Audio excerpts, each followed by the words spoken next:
Oke, yang selanjutnya setelah kalian mencoba mengerjakan atau sebelum kalian mengerjakan juga bisa melihat contoh-contoh yang akan saya jelaskan.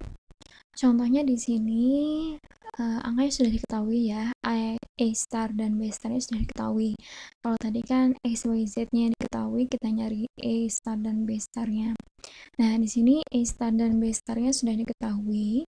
Jadi contohnya ada titik ini, angkanya A starnya di sini adalah 7, kemudian B starnya sama dengan 6. Jadi keduanya positif. Jadi titik ini kemerahan dan kekuningan. Kemudian kromatisitasnya, jadi C star AB-nya adalah 9,22, kemudian hue-nya adalah 40,6 polar.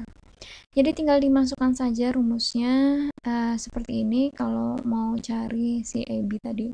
Dapat dari mana? Dari square root itu akar ya. Akar dari A star square atau kuadrat ditambah B star kuadrat. Jadi angka ini didapat dari kuadratkan ini 7 kuadrat plus 6 kuadrat, setelah hasilnya baru diakarkan.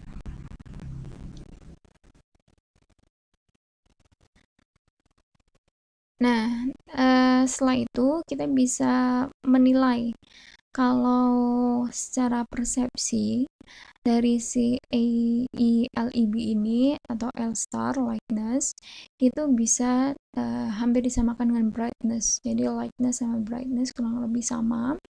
Kemudian chroma, ingat chroma itu kan nama warnanya. Jadi kalau chromanya colorfulness-nya, jadi warnanya seberapa kuat. Kemudian hue angle ya adalah hue, definisi hue bisa kalian lihat lagi di pertemuan sebelumnya. Ini ada contoh lagi, contoh perhitungan. Jadi ini LEB-nya sudah diketahui ya. Jadi ini mencari delta E-nya atau perbedaan warnanya. Kalau tadi kan XYZ dulu yang diketahui XYZ, kemudian dicari LEB-nya. Nah, ini LEB sudah diketahui, ada standarnya. Jadi ini misalnya ada sampel A dan sampel B. Sampel A itu standarnya, sampel B itu trialnya atau percobaannya, sampel percobaannya. Jadi tinggal dihitung saja delta L star. Jadi tinggal dikurangi 9,5 kurangi 10, kemudian delta E 4 kurangi 5 dan seterusnya. Maka ketemulah perbedaan warnanya dari sini. Jadi perbedaan warna sama dengan akar dari, jadi SQRT itu singkatan dari square root, artinya akar. Delta L star kuadrat ditambah delta E star kuadrat ditambah delta B star kuadrat. Hasilnya adalah ini. Jadi kalau kita bisa lihat di sini, hasilnya adalah 1,5. Berarti kalau 1,5 kita lihat tadi ada di daftar sini. Jadi 1,5 sampai 3 itu kecil. Jadi perbedaan warna antara contoh A dan B atau di sini standar dan trial itu bisa dilihat tapi sedikit. Kemudian kalau di industri itu paling tidak toleransinya adalah 0,8. Jadi misalnya standarnya itu sampel yang ada nih. Misalnya customer minta kain A diwarnai seperti kain B gitu. Jadi ada standarnya, ini saya mau warna yang ini. Maka tinggal dihitung. Nah, dari hasil perhitungan tadi kan ketemunya 1,5, berarti perbedaan warnanya itu kecil. Kita bisa lihat tapi sangat kecil perbedaan warnanya. Selanjutnya, kita menginterpretasikan nilai tadi ya. Jadi ini contoh yang tadi. Kalau kita bisa lihat di sini, jadi kalau dilihat antara standar sama trialnya, Di sini nilai L itu kan untuk trialnya itu lebih kecil. Maka dari itu di sini the trial is darker. Artinya contohnya itu lebih gelap karena L kan nilainya 0 sampai 100. Jadi semakin tinggi angkanya semakin cerah. Karena di sini L-nya itu lebih kecil, berarti trialnya ini lebih gelap. Kemudian trial is stronger, jadi warnanya itu lebih kuat. Dari mana? Dari angka ini. Jadi kromatisitasnya sama hue-nya itu kan lebih tinggi, maka dari itu warnanya lebih kuat. Kemudian trial itu warnanya lebih kuning dan lebih hijau. Dapat dari mana? Ya, kita lihat trial itu A sama B-nya. A-nya 4, berarti lebih ke kiri. Kemudian sedangkan standarnya 5. Kemudian B-nya 7, berarti lebih ke kanan kalau kalian lihat tadi ya. Kalau ke B-nya itu kita lihat lagi grafiknya tadi. Mana? Oh ya, sini. Jadi apa namanya? Merah dan biru. Ya, merah dan biru di sini, kemudian kuning dan hijau, atau kalau yang nilai plus merah dan kuning. Tadi kan lebih kekuningan, berarti B-nya lebih tinggi atau lebih plus. Kita lihat tadi. Nah, ini. Jadi dari nilai ini kita lihat B-nya kan lebih tinggi nilainya, berarti tadi lebih hijau atau kuning, lebih kuning di sini ya, karena nilainya lebih tinggi daripada yang standarnya. Oke, kemudian jadi kita bisa menginterpretasikan deltanya itu ke dalam kata-kata tadi, lebih gelap atau lebih kuat, lebih kuning atau lebih hijau. Ini ada contohnya, jadi kalian bisa baca contohnya di sini. Ada 2 kain, kemudian dihitung CI LEB-nya dapat seperti ini. Jadi ini yang standar, ini trialnya atau batch-nya. Kemudian hitunglah chroma dan hue angle-nya masing-masing, baru dicari delta H-nya dan delta C-nya. Silahkan kalau kalian mau kerjakan, kemudian berapa hasilnya. Kemudian bisa diinterpretasikan seperti tadi, mana A dan B, mana yang lebih hijau, mana yang lebih kuning, yang merah atau biru, kemudian mana yang lebih gelap, mana yang lebih terang. Silakan boleh dikerjakan.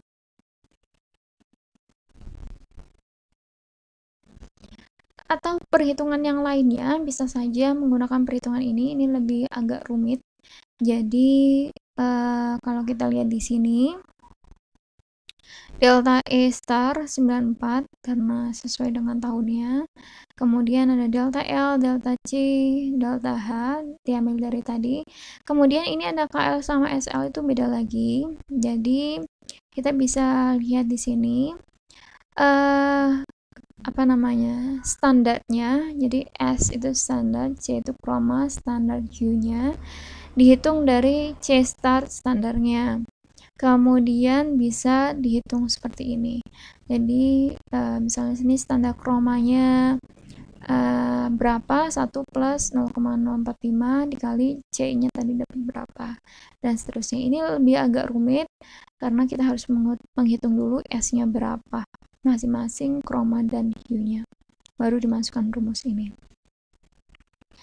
Kemudian ini apa ya, titik-titik yang bisa kita dapatkan, misalnya angkanya dapat berapa, ini sama saja seperti tadi, tapi lebih titiknya kita di mana hasilnya yang tadi. Jadi A star sama B starnya sudah ada angkanya 0 plus minus sampai 100, 0 plus minus sampai 100, baik A dan B starnya. Kemudian hue difference adalah perbedaan hue-nya, seperti titik ini dan titik ini. Jadi ada perbedaan warnanya. Kadang-kadang sampel itu apa namanya, kalau sampelnya itu lebih kekuningan, kemudian sampel yang lain itu lebih hijau. Kadang sampel itu kemerahan, maka yang trialnya itu atau sampel yang lain itu lebih kekuningan. Jadi kebalikannya ini tadi. Yang tadi kalau kita dapatkan hasilnya seperti ini. Jadi trialnya misalnya di sini. Nah, tadi standarnya misalnya di sini. Jadi trialnya lebih kekuningan dan lebih kemerahan. Sedangkan si standarnya lebih kebiruan dan lebih hijauan. Itu maksud dari data ini. Kemudian bisa seperti ini ya. Jadi warna ini walaupun sama-sama misalnya dilihat biru, tapi birunya berbeda. Yang satu lebih kemerahan, yang satu lebih kehijauan. Ini sama-sama hijau, tapi yang satu kalau di titik ini dinilai di sini lebih kekuningan, berarti base startnya itu lebih ke atas, kemudian yang satunya itu lebih kebiruan. Ya, jadi walaupun sama-sama hijau, mungkin agak turun sedikit. Ini sama-sama kuning, tapi yang satunya adalah lebih kemerahan, yang satunya lebih kehijauan. Jadi di titik ini, misalnya yang ini yang lebih kemerahan letaknya di sini, sedangkan yang sini lebih kehijauan letaknya agak mepet ke warna sini. Kemudian ini sama-sama merah, tapi yang satu itu lebih kekuningan, jadi B-nya itu lebih atas, sedangkan yang ini lebih kebiruan, jadi titiknya lebih ke arah BA negatif. Sampai sini paham ya? Jadi ini kita melihat perbedaan dua buah warna, misalnya di sini standar, yang di sini trial misalnya. Jadi kita mendefinisikannya bisa lewat koordinat E dan B star. Kalau sudah di sini bisa formula yang lain. Jadi kalau tadi ada delta E 94, ini delta E 2000. Perhitungannya lebih rumit sedikit. Ini hanya untuk pengetahuan saja. Jadi sama saja mencari K-nya dulu, S-nya dulu. Kemudian ini juga dihitung perbedaan warna dari toleransi ellipsoid yang tadi kalian lihat grafiknya. Kalau ada pertanyaan silahkan tinggalkan di komen, atau bisa japri saya, atau bisa sebut pertanyaannya di web classroom. Kalau tidak ada pertanyaan, marilah kita tutup materi hari ini dengan bacaan hamdalah. Alhamdulillahirobbilalamin. Wassalamualaikum warahmatullahi wabarakatuh.